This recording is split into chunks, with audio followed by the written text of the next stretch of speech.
Well, hello there! It's that time again. Time for the blog that truly blazes. Here on this beautiful day, December 5th of 2014, here at Modern Zen. And as usual, I'm going to go over the energies of the end of last week's reading, what we're coming into now, and of course always most interesting, what lies ahead of us towards the end of this upcoming week. So do stay tuned. It will be an interesting ride. That's right. The first card is the last card of the previous week's reading, and this card was the Four of Discs, or Four of Pentacles, if you're used to that Rider-Waite terminology. Now this is attributed to Sun in Capricorn, and it's entitled Power. Now the idea of power is having our finances together, having a firm foundation from which we can build upon and move forward. Capricorn is careful, Capricorn is conservative, it takes its time, it structures everything very, very carefully. This is ruled by Saturn, planet of structure, discipline, and manifesting. So you probably didn't set the world on fire this week, but you were getting things together. Okay? You're getting your finances in line, recovering from Thanksgiving, whatever it is that you needed to do, so you can go ahead and move forward, which we're going to do slowly but surely.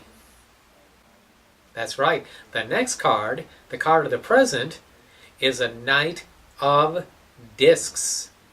And the Knight of Discs is a fellow who is very, very reliable, very grounded, very down to earth, doesn't move fast, doesn't move quickly, but slowly but surely plods along and puts one foot in front of the other. And that's kind of like how we're going to be this week. We're not going to set it on fire. We don't have to. It's okay to proceed at a slower pace. It's okay to take our time. It's okay to examine what we're doing and not jump in too quickly. We just want to be on guard about letting ourselves get too restricted and letting negative thinking interfere and overly bind us, as we will see in this next card. That's right, the next card, the card we're coming into towards the end of the week, is the Eight of Swords. Entitled Interference, it's attributed to Jupiter in Gemini.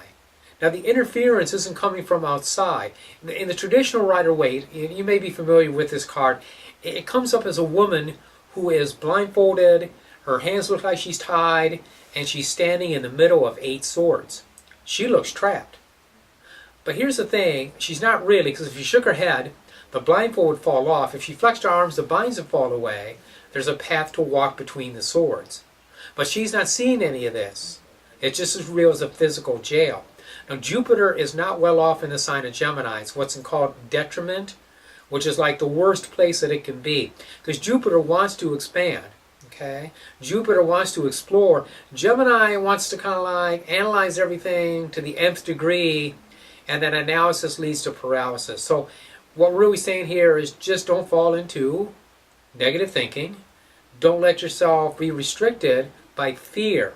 I mean, real restrictions, real constraint, again, financially sometimes we can be constrained. Sometimes our circumstances, don't match what we desire. But I mean, to really put unnecessary limitations upon ourselves, we don't have to do that either. Okay? So just remember, we can set ourselves free, because we really are the only ones that can imprison ourselves, in a way. Okay, there you go. The blog blazed. You blazed with it. I appreciate your support. I hope you're having a happy holiday season, because you do deserve it.